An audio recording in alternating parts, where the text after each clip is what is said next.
बहुत बहुत शुक्रिया और बातचीत करने के लिए। मैं यहाँ अयोध्या में मौजूद हूँ, बिल्कुल सरयू तट के पास, और बीजेपी के महासचिव राम माधव जी का मैं स्वागत करता हूँ। पीछे जो दिख रहा है वो मंदिर के दृश्य हैं। मैं राम माधव जी आपका बहुत बहुत स्वागत करता हूँ। धन्यवाद प्रतीक जी।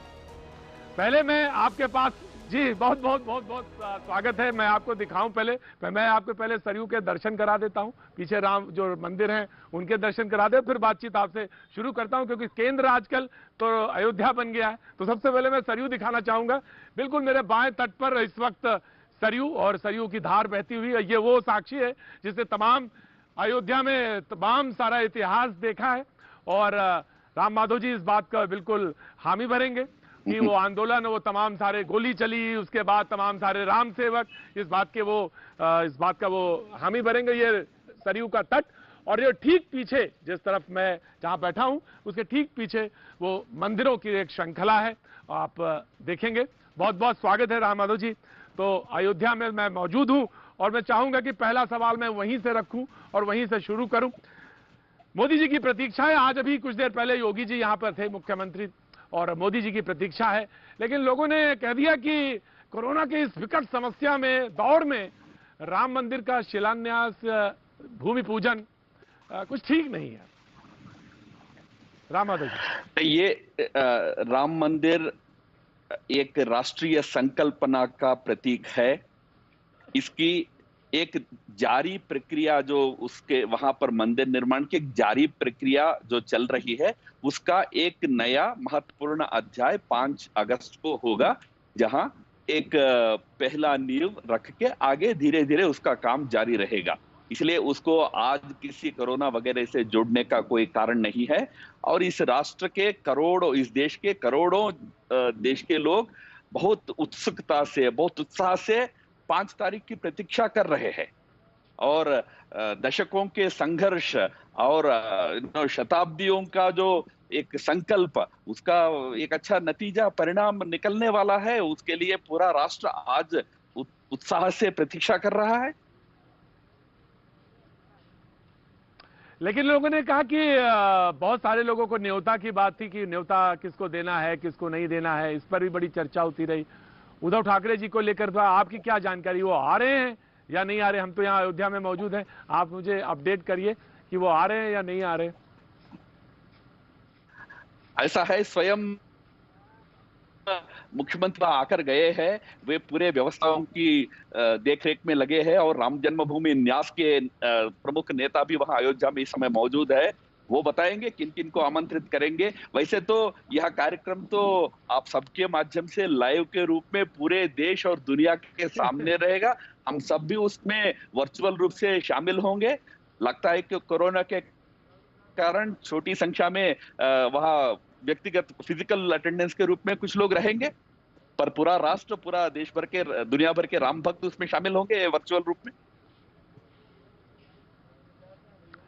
ये 5 अगस्त की जो तारीख है बड़ी ऐतिहासिक है। लोग कहते हैं कि बीजेपी के पूरे कार्यकाल में कुछ तारीख ऐसी हैं जिसमें लोग हमेशा ध्यान रखते हैं, जैसे 5 अगस्त भी एक है। तो पिछली बार जो ऐतिहासिक 370 हटी, और इस बार कहे कि 5 अगस्त को राम जन्मभूमि में यहाँ पे शिलान्यास, ये जो भूमि पूजन है वो हो रहा है। तो वहां पर जब 370 हटी तो लोगों ने कहा जम्मू कश्मीर में 370 हटी, लोगों ने, विपक्ष ने कहा कि अभी भी स्थितियां तो सामान्य नहीं है। उन्होंने कहा था 370 हट जाएगा, स्थितियां सामान्य हो जाएंगी, लोग जमीनें खरीदेंगे, बहुत सारे लोग आना जाना शुरू करेंगे। तो राम माधव जी, आपकी क्या रिपोर्ट है? विपक्ष तो ये कहता है कि अभी स्थिति सामान्य नहीं है वहां।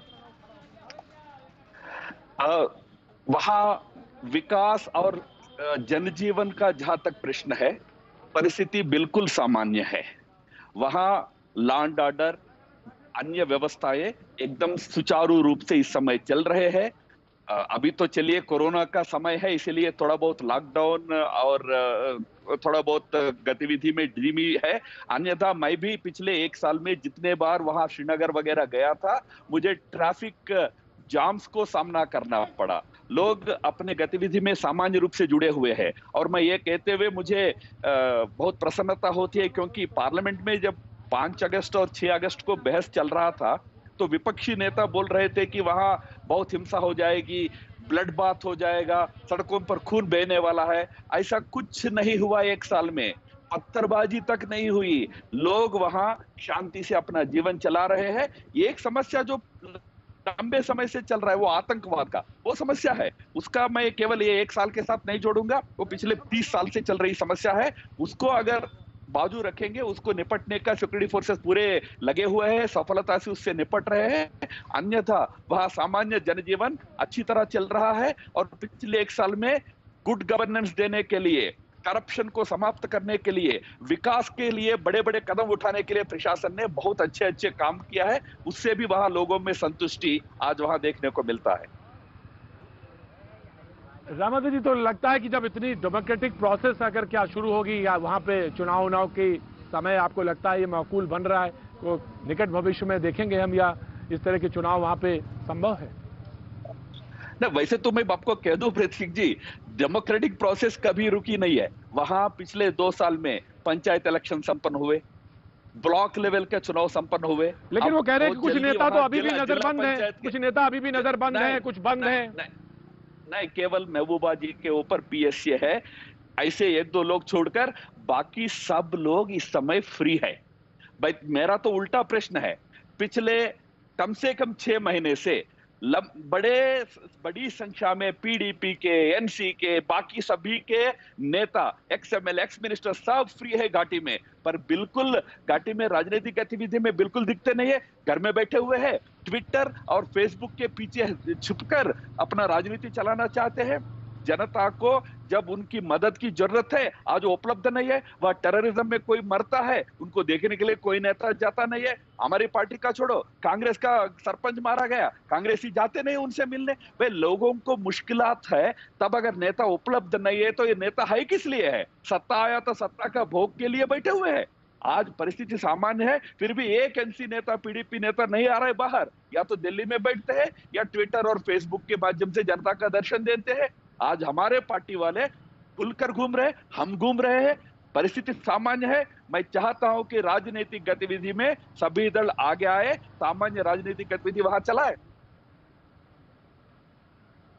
देखिए, जो आपने कहा कि कहां है नेता, तो राहुल गांधी जी ने कहा कि देखिए साहब, मैंने कोरोना में आपको सचेत किया था, बहुत पहले ही एक ट्वीट किया था, फरवरी में ही मैंने ट्वीट कर दिया था, लेकिन आप तो सचेत नहीं हुए और स्थितियां भयंकर देखी।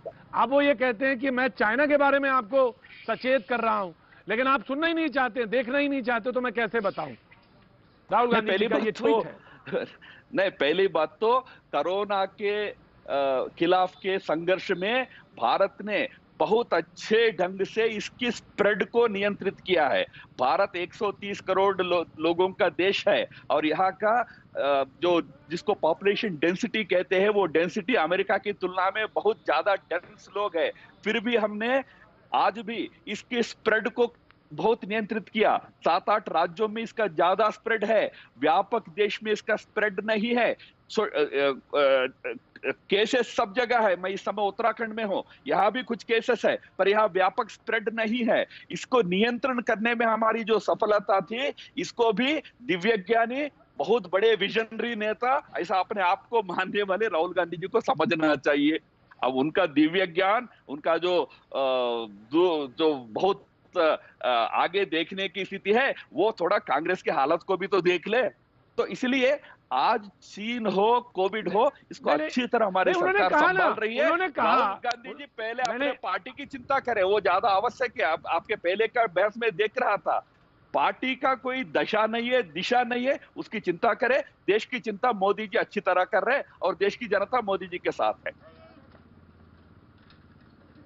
देखिए, उन्होंने कहा ना कि देखिए आप क्या, उन्होंने बताया कि आप फरवरी में नमस्ते ट्रम्प कर रहे थे, मार्च में आप जो थे वो थाली पीट रहे थे, फिर उन्होंने कहा अप्रैल में आप मध्य प्रदेश की सरकार आपने गिरा दी, अब आप यहाँ पे जब जुलाई में आए तो राजस्थान की तरफ ताक रहे हैं आप। तो आप जो है, जो चुनी हुई सरकारें हैं उन पे, जो कांग्रेस की, उस पर आप निगाह रखते हैं, ये उनका कहना है। आपकी उपलब्धि वो बता रहे 4 महीने की। नहीं, उनका वो टाइम टेबल हो सकता है, मेरा टाइम टेबल मैं बताता हूँ। फरवरी एंड से शुरू करके कोरोना पर आवश्यक कदम उठाना हमारी सरकार ने प्रारंभ कर दिया। वैसे तो फरवरी प्रारंभ में ही हमारा प्रारंभ हो गया। फरवरी 12 तारीख को चीन की रूट से भारत में आने वाले सभी को क्वारंटाइन करने का डिसीजन अनाउंस कर दिया गया फरवरी मध्य में ही, और मार्च फर्स्ट वीक आते आते पूरे विदेशों से आने वालों का क्वारंटाइन घोषित हो गया। और हमने जब देश के अंदर केवल 200 केसेस मात्र थे कोरोना का, उस समय देश का लॉकडाउन मार्च महीने में हमने अनाउंस कर दिया, 21 डेज का लॉकडाउन किया। वो सारे कदम हमने जो उठाया था उसके चलते हमने कोरोना को नियंत्रित किया। अब रही बात राजनीति की, मैं एक बात कह दूं, पहले तो मध्य प्रदेश सरकार कोरोना के लॉकडाउन से पहले खुद गिरी थी। अब एक बात मैं कह दूं प्रतीक जी, कांग्रेस पार्टी को इकट्ठा रखना, यूनाइटेड रखने का ठेका हमने नहीं लिया है, वो उनका प्रॉब्लम है। अपने पार्टी को यूनाइटेड रखे, वो उनका प्रॉब्लम है, वो नहीं कर सकते, वो नहीं कर सकते, तो हमारा वो लोग कहते हैं कि आप हरी हरी घास दिखाते हैं, वो विकल्प बनेगा। और आपने विषय उठाया तो मैं एक बात बता दूं, बहुत कांग्रेस वाले बहुत चीजें देश को बताते ने, इनके दो नेता मणिपुर में हमारे सरकार गिराने के लिए क्वारंटाइन रूल्स का अपहास करते हुए वहां पहुंच गए थे, तो वहां के मुख्यमंत्री बाकायदा उन दो नेताओं को क्वारंटाइन कर दिया, वो अलग बात है। पर जो हमको कह रहे हैं ना, हम लॉकडाउन के टाइम में, कोरोना के टाइम में सरकार गिराने में लगे हैं, इनके नेता पहुंच गए वहां। नहीं तो मैं पूछना चाहूंगा, दिल्ली से क्यों चले गए थे वहां? सरकार को तकलीफ देना, यानी नए सरकार को स्वेरिंग इन करने के लिए पहुंच गए थे वहां। तो इसलिए ये राजनीति हमको सिखाने का कोशिश ना करें, अपना पार्टी को संभाले। ठीक है, तो उन्होंने कहा कि आप हरी हरी घास दिखाते हैं, उन्होंने कहा कि आप 30 से 35 करोड़ रुपए का ऑफर देते, तो उन्होंने कांग्रेस के विधायक ये बात कह रहे हैं, तो आप हरी हरी घास क्यों दिखाते हैं? ये बात वो ये कहते हैं, विपक्ष कहता है। प्रतीक जी वो खुद अपने पार्टी के एमएलए के बारे में, उस पार्टी के नेता इस प्रकार की धारणा अगर रखते हैं, यानी सचिन पायलट जैसे, जिसकी तारीफ आपके पहले के सत्र में सब लोग कर रहे थे कि आगे जाकर कांग्रेस का प्रधानमंत्री बनने वाला था, अगर उनको लेकर वो हरी घास खाने वाला नेता इस रूप में अगर कांग्रेस कह रहा हो, तो आप खुद मुझे कहिए, ऐसे पार्टी में कोई स्वाभिमानी नेता रह सकता है? ये प्रॉब्लम कांग्रेस को समझना है। जो अपने अंदरूनी समस्या है उसके संभालना नहीं आता, जो थोड़ा विरोध कर रहे हैं उनको घास खा रहे हैं, पैसे खा रहे हैं, इस प्रकार का आरोप लगा के उनको बदनाम करने का कोशिश होता है। ये उनका असली प्रॉब्लम है। नहीं, गहलोत सरकार नहीं गिरेगी, गहलोत सरकार के ऊपर कोई संकट इधर से नहीं आएगा, बीजेपी की तरफ से बार बार गहलोत सरकार करिए, ये आप जो है उसको अनस्टेबल करना चाहते, बार बार अनस्टेबल करना चाहते हैं, ये बात वो कह रहे हैं। आप ये मुझे इस बात पे एश्योरेंस दे सकते कि नहीं भाई हमारी तरफ से कुछ नहीं? मुझे एक बात बताइए प्रतीक जी, जिस सरकार के पास 107 कांग्रेस के खुद के एमएलए थे, वो अस्थिर क्यों होती है? हमारे पास तो 70 एमएलए थे, है आज के दिन में अस्थिर हो रही, तो उनके अपने प्रॉब्लम के कारण सीएम और डिप्यूटी सीएम लड़ रहे हैं और बीजेपी को गाली दे रहे हैं। ये कहाँ की बात है? इसलिए मैं कह रहा हूं, उनका तो आपके ऊपर तो ये भी बात है कि कर्नाटक में भी आपके ऊपर यही बात आई, मध्य प्रदेश में भी यही बात आई, कर्नाटक में भी और मध्य प्रदेश में भी कहा कि आपने सरकार अनस्टेबल करने की कोशिश की। कर्नाटक में भी यही कहा और मध्य प्रदेश में भी। कह रहा हूं, कर्नाटक में कांग्रेस जेडीयू एक साथ सरकार चलाने के लिए 1 साल कोशिश किए, उनके बस से बाहर की बात हो गई, वो हट गए, तो लोकतांत्रिक प्रक्रिया में जिनको आना था वो आएगा। भाई यही तो मैं कह रहा हूं, कांग्रेस की सरकारें चलाना हमारा जिम्मेदारी नहीं है, उनकी जिम्मेदारी है। वो नहीं चला सकते हैं, गिरते हैं, तो विकल्प देना हमारा धर्म बनता है। जहां आवश्यकता है वहां विकल्प देंगे, हम किसी सरकार को नहीं गिराएंगे। पर कांग्रेस वाले खुद गिरते हैं, हम क्या करें उसके लिए? अच्छा, तो एक बात और बता दीजिए, एलएसी पर बात हो रही है कि हम विपक्ष लगा रहा है कि आपने जो चाइना ने है वो जमीन कब्जा कर ली है, वो कह रहे हैं कि उनके 40,000 सैनिक वहां पे आ गए हैं। स्थिति क्या है, वस्तुता क्या स्थिति है, इसको क्लियर करें, पॉलिटिकली क्या चीज है? नहीं, देखिए सीमा का जहां तक प्रश्न है, हमको हमारी सेना जो कह रही है पर भरोसा रखना चाहिए। आज भारत के अंदर बहुत सारे चीन के विद्वान हैं, स्वयं राहुल गांधी जी भी तो नया विद्वान है, चीन के एक्सपर्ट है, तो कई लोग हैं। तो हमको अच्छा यही रहेगा कि सेना, जिसको कोई राजनीति नहीं होता है, हमारी देश की सेना देश की रक्षा के लिए ही रहता है, वहां भी खड़ा है, अपना बलिदान देकर देश की सीमा की रक्षा कर रहा है। उनका यह स्पष्ट कहना है कि भले ही 3 स्थानों पर चीन और भारत की सेना आमने सामने खड़े हैं, पर हम हमारे एलएसी को पूर्ण रूप से बचाने में लगे हैं।